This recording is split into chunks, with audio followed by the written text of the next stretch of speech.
Hey guys, do you also struggle with making outline for your drawings? Then this video is for you.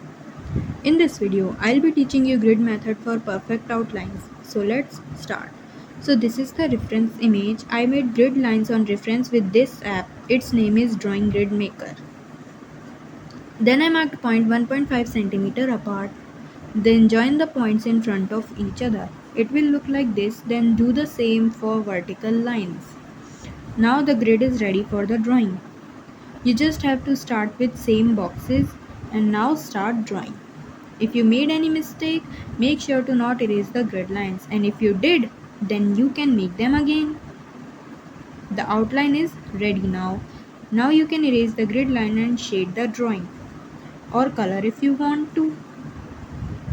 I can make its coloring tutorial. You just tell in comments with oil pastel or pencil color. Thanks for watching. Subscribe if you want more.